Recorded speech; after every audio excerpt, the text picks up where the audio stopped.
બસ આપણ પગે લાગે.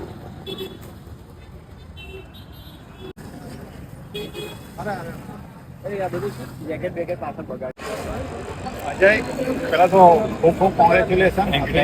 કેટલી મિનિટમાં બતાવ્યું? મારે 22 મિનિટ છે, કેમ કે વાતાવરણના લીધે અને પવનના લીધે અમારો ટાઈમિંગ જે 6 વાગે 7 વાગે દોડવાના હતા, બટ બીજા બધા નતા અને કેન્ડિડેટ હતા તો થોડું લેટ દોડવામાં આવ્યું. જેના લીધે પવન અને થોડું તડકાના લીધે થોડું તકલીફ હતું. તો 22 દોડો મારે કમ્પ્લીટ થઈ ગયું. 22 દોડમાં હા, એટલે ટાઈમિંગ થોડો વધ્યો છે. મારે ગ્રાઉન્ડમાં મારે 21 કરી દીધો હતો ગ્રુપમાં મેસેજ ગ્રાઉન્ડ સર સારું હતું એકદમ. આપણે જેમ રેગ્યુલર પ્રેક્ટિસ કરતા હોય એ ગ્રાઉન્ડ સારું લાગશે. જે પ્રેક્ટિસ કરે છે એમના માટે તો સારું જ છે કે જે પતી જ જશે. ખાલી જે રીતે ધ્યાન રાખવાનું કે રબર જે તમારા હોય ગણતરી પ્રમાણે રાઉન્ડ ખાલી ગણવાની રાખજો કે જેથી કરીને તમારે ભૂલ ના થાય.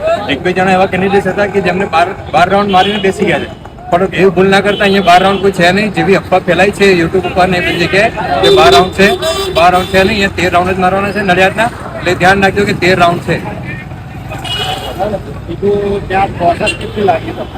સર પ્રોસેસ ઘણી લાગે છે અને વધારે સારું એ કે સ્ટાફ ઘણો સારો છે. કેમ કે ત્યાં તમને પાણી પીવાથી લગાવીને કસરત કરવાથી લગાવીને તમને બધી જ રીતે રેડી કરો છે, મોટિવેટ કરો છે ત્યાં અંદર બી. અને કસરત કરવા માટે બી થોડી ઘણી પાછળ જગ્યા આપે છે કે ત્યાં કરી શકો તમે ઉભા થઈને. અને પાણી બી આપેલું છે અને મોટરી બી નજીક છે કે જેમ તમે વોશરૂમ જેવું તો જઈ શકો છો.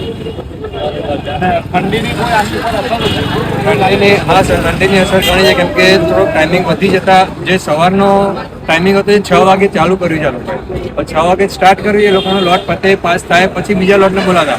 અને બીજા લોટમાં 8 વાગ્યા સુધીના જેટલા છે, જે 7 વાગ્યાના છે એમને બી 8 સાડા 8 વાગે જ દોડવાનું થયું. કે સંખ્યા બી ઓછી હતી. પહેલા લોટમાં 200 જણા દોડાયા છે, 200માંથી 66 જણા પાસ થયા છે. બીજા લોટમાં 154 જણા દોડાયા છે. છેલ્લા 154માંથી માત્ર 30 જણા પાસ થયા છે. ધ્યાન રાખજો મિત્રો, 2 લોટ પાડે છે. 2 લોટમાં ફર્સ્ટ લોટમાં 200માંથી 65 જણા પાસ થયા છે અને સેકન્ડ લોટ છે 154માંથી 30 જણા પાસ થયા છે. ઠંડીના કારણે અને ગ્રુપની સંખ્યા નહીં હોવાથી આપણે લગભગ 2.5 થી 3 કલાક બેસી પડ્યું છે. કેમ કે સંખ્યા પૂરતી જ્યાં સુધી ના થાય ત્યાં સુધી આપણે રનિંગ કરાવ્યો નથી. એટલે એનો બી થોડો ઇફેક્ટ થઈ છે. બાકી ગ્રાઉન્ડ તો ખૂબ સરસ હતું. ત્યાં સ્ટાફનો બહુ સારો સપોર્ટ છે કે તમને મોટિવ કરતા રહે છે. અને પ્લસ તમને કહે છે દોડો, તમે ગમે તેવું ડિમોટિવ થવા નથી દેતા. એ તમને એકદમ મોટિવ રીતે જ રાખે છે. તમને સારો સ્ટાફ છે. તમારે જે બી તકલીફ પડતી હોય તો એના માટે તરત એ લોકો સારવાર કરે છે. એક જે બીજો હતો ગ્રાઉન્ડમાં, એને પડી ગયું હતું અને વાગ્યું હતું, તો એને સીધો એની સારવાર બી કરી આપી એ લોકોએ. અને સારી રીતે એને સાચવે છે અને સારી રીતે રાખે છે. સ્ટાફ ઘણો સારો છે. ના સર, કઈ તકલીફ નથી પડી. પણ જે છે ખાલી જે પવનનો જે છે ને અભાવ બહુ વધારે પડતો દેખાવા મળે છે. એટલે પવનને જે બી 7 વાગે જે દોડતા હોય એમને માનતા હોય કે 7 વાગે દોડશું, પણ એવું ના રાખતા 8 સાડા 8 વાગે દોડવાની પ્રેક્ટિસ કરજો કે જેથી કરીને તમને આગળ તકલીફ ના પડે તડકામાં દોડવામાં. બરોબર. બીજા નવા જે હવે રનિંગ આવતીકાલે બીજા ખાતે આવશે, શું કહેવા માંગો છો? કઈ બાબતનું ધ્યાન રાખવું? હું એમને એ જ કહેવા માંગુ છું કે તમારો જે ટાઈમ છે એ પ્રમાણે જ જજો. ટાઈમમાં જે ક્વોલિટી લખે છે એ પ્રમાણે બરાબર છે. અને ઠંડીનો અભાવ હોય તો થોડા મોડું કરજો થોડું, કે જેથી કરીને તમને ઠંડીનો પવનનો અહેસાસ થોડો ઓછો લાગે. બરાબર છે. અને બીજી એ કે કોલ લેટર, આધાર કાર્ડ તમારે સાચવી રાખજો. અને ખાસ તો એ છે કે તમે જ્યારે રનિંગ કરો તો ત્યારે ગ્રાઉન્ડ તમે જે રીતે રાઉન્ડ મારો છો એ રીતે તમે ગણતરી કરજો. અને રબર બેન્ડ બી એક ત્યાં આપે છે રબર બેન્ડ, એ જોઈજો કે કઈ રીતે દોડવો છે. અને બધી કાળજી રાખજો કે જેથી કરીને તમારે રાઉન્ડ ઓછા ના વાગી શકે. રનિંગ ચાલુ કરતા પહેલા તમે કોઈ નાસ્તો કર્યો છો? રનિંગ ચાલુ કરતા પહેલા સર મારે જ્યારે રનિંગ સ્ટાર્ટ કરી અને હું ઉઠ્યો હતો 5 વાગે જેવું, મારું 5 વાગે જેવું મેં એક બનાના અને નારંગી જેવું થોડુંક લીધું હતું કે જેથી કરીને મારા શરીરના બોડીના અંદર થોડી એનર્જી રહે. અને લાઇટ થોડું ઘણું પાણી પીધું હતું અંદર બી, કે જેથી કરીને પવનના લીધે ગળું સુકાતું હતું. બધા પાણી થોડું થોડું એક સીપ પાણી બી હું પીધું હતું જેથી કરીને મારે સારું ફીલ થાય શરીર. બરોબર છે.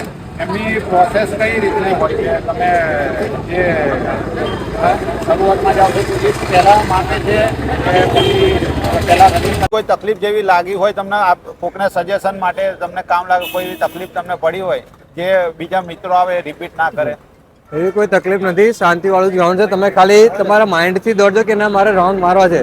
તમે માઇન્ડ સેટથી દોડશો તો પતી જ જશે. એવું કંઈ છે નથી કે નહીં પતે એવું.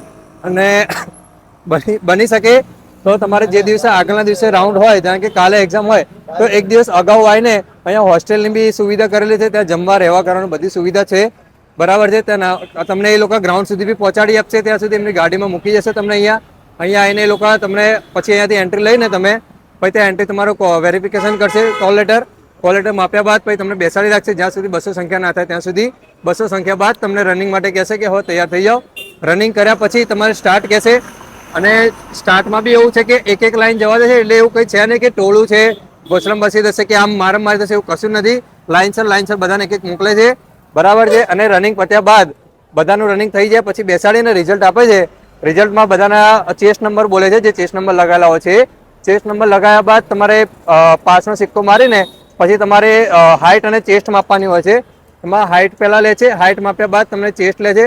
ચેસ્ટ મિનિમમ 79 હોવી જોઈએ અને ફૂલાયા બાદ 5 ફૂટ ફૂલવી જોઈએ, એવું હોય છે. એ થયા બાદ તમારું લાસ્ટ વેરિફિકેશન થઈને પીએટી પાસનો સિક્કો કરીને તમારું ભરતી કમ્પ્લીટ થઈ જશે. ખૂબ સરસ Ajay, thank you sir. Many congratulation. આપણા ગ્રુપનું ત્યાં નામ રોશન કર્યું છે. તું પહેલો જ આપણું ઓપનિંગ ખૂબ તારાથી સરસ રીતે થયું છે. ખૂબ ખૂબ કોંગ્રેચ્યુલેશન તને, અને તું રિટર્ન માટેની સારી તૈયારી કરીને પીએસઆઈ બની જાય થેન્ક યુ એવી તને સર. શુભકામનાઓ. અત્યાર સુધી મેં જે બી પ્રેક્ટિસ કરી છે એ હિતેશ ફિટનેસ ક્લબ જે આ સર છે એમને કરાઈ છે મને પ્રેક્ટિસ. છેલ્લા 4 મહિનાથી એમના જોડે પ્રેક્ટિસ કરું છું, એક બી વર્કઆઉટ મિસ કર્યા વગર.